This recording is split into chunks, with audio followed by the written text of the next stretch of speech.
Well, howdy. We're going to talk about some great steaks today and what makes a great steak. U.S. beef is legendary for its flavor, and part of that flavor comes from marbling. The marbling is all based on corn.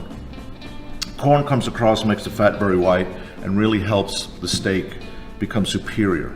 In the U.S., the tradition has gone on for 100 years of the cowboys raising cattle and raising beef for consumption. And that is the goal here, is to get the best steaks.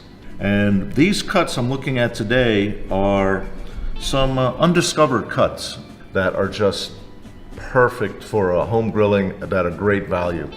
FlatIron, beautiful steak, second most tender muscle after the tenderloin. Another steak I'm going to show you today is a Delmonico. Same as a ribeye, about half the price, just highly marbled, beautiful. It's the cut right next to the ribeye from a different primal cut, but the price point is very much less than a ribeye. I'm going to show you how to cook two of these today. So I'm looking forward to showing you some tricks on how to make some of the best steaks taste the best they can in the world. I'm very excited about showing you how to cook the FlatIron steak.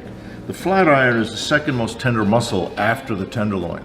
Can you imagine? Look at the marbling in that. It's just like, oh, it's just perfect.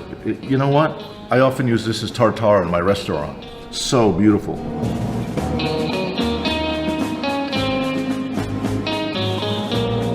But when you grind it fresh, all the wonderful flavors of the pepper come right out. I like using sea salt. It has a more natural flavor, and it doesn't have iodine in it. Iodine's like a metal. It's a little rough. Next, I'm using some paprika. This particular one is a little bit slightly smoked, but you can use regular paprika. In the States, we use chili powder. Chili powder is a little different. It has some cumin and some oregano in it, so it's not quite pure, but this is pure smoked paprika. This is cayenne. Cayenne is what puts the whoo, man, is it spicy. Whoo. So be a little careful unless you're me and you like a lot of spice, but treat the cayenne gently. Next, I'm using some marjoram. Marjoram is a spice similar to oregano, but just a little more, has a little more sage aspect to it. Really, really nice. Great spice for beef. Use granulated as opposed to garlic powder, because garlic powder is more cornstarch than garlic. At least this one is garlic pieces that have been ground down and a little more pure. Already added the mustard. And that's basically our mix here. I've got a little bit of everything. I'm going to give it a little couple little twists. You can see the smoke coming off the pan. The pan's nice and hot. I often get asked, well, how hot should it be? Well, you always want to test. If you can put your hand there and count how long you can hold it, that'll tell you how hot your grill is or how hot your pan is. You want to be able to hold it for about 20 seconds, maybe 30 seconds at the most.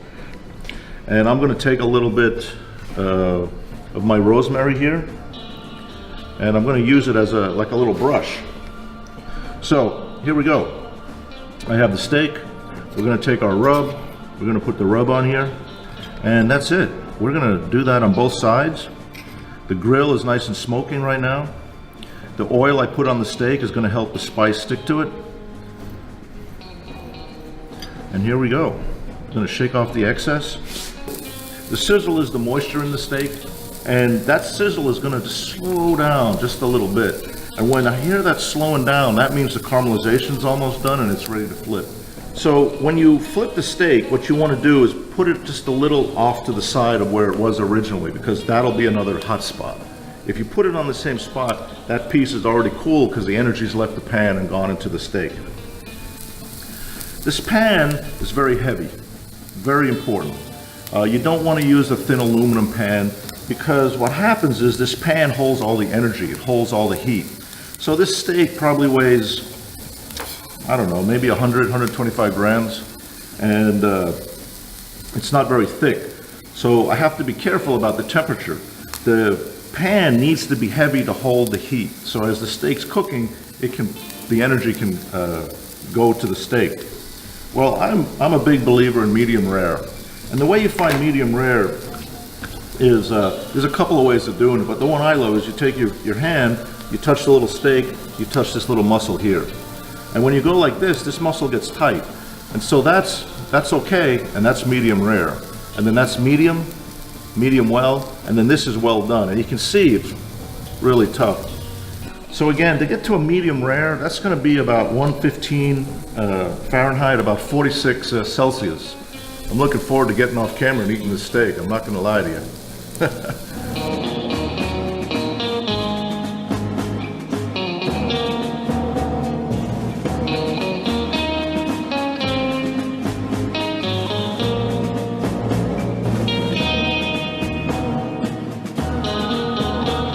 So now we get to play with the Delmonico steak. The Delmonico is virtually the same steak as a ribeye, less than half the price. Just a great steak. The steak, you want to take it out, let it rest a little bit. By rest, I mean you want it to get to closer to room temperature. And the reason is this: if you take a cold steak straight out of the fridge, an extreme example would be out of the freezer, it's going to stay cold on the inside, and you want it to be able, the temperature to be able to change pretty quickly. If the change is slow, you're going to end up with raw center and burnt outside, and just not good.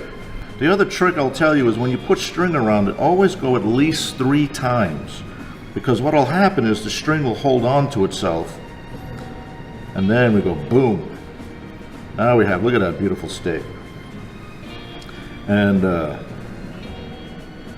this will just help hold its shape while we're cooking it. And now we're going to put a little oil on it. And the oil is just to help me keep the rub to stick to the steak. And I'm using just a little bit of olive oil. And I like using my my hands. This is where I'm putting the love on the steak right now.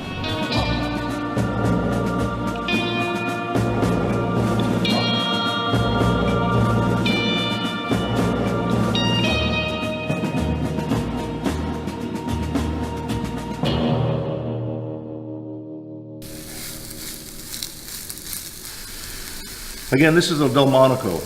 It's literally where they cut the ribeye off of a steer. The very next cut is a Delmonico. So you pay premium top dollar for those ribeyes, but the very next cut sitting here in the chuck is these Delmonicos, and you get 2 or 3 out of a chuck. Just delightful. So you can see the smoke coming out, you can hear the sizzle. Steak's doing what it's supposed to be doing. So while it's doing its thing, I'm going to do a little trick here. I'm taking a lemon, and this lemon, I'm going to put just a little bit of oil on it. And I'm going to put it on the grill next to this steak.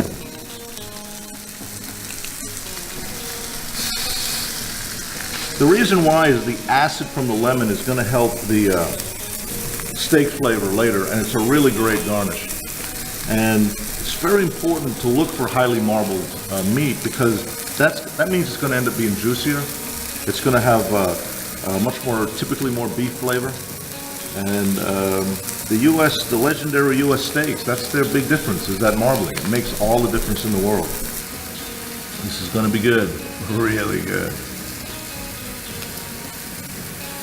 And now we wait. Can't rush this. You gotta let it do its thing. We're gonna touch it and see. It's still quite rare. You can see it gives a little bit here. Huh? So we just gotta let it. You can't rush it. You gotta take your time on it. So you want to take it out, put it on the cutting board, let it rest, just 3 or 4 minutes, and then the pressure diminishes because the heat's no longer there, and the meat fibers can hold all the juices, and that's going to make for a juicier steak. And one of the things about U.S. beef is when you eat a U.S. steak and you're chewing on it, the 5th, the 6th, the 7th chew still very, very juicy because the meat fibers have held on to all this juiciness. If you eat a lesser steak, you only get 1 or 2 chews, and then it's kind of dry and fibrous, and that's not a U.S. steak at all. U.S. steaks are going to be juicy, flavorful.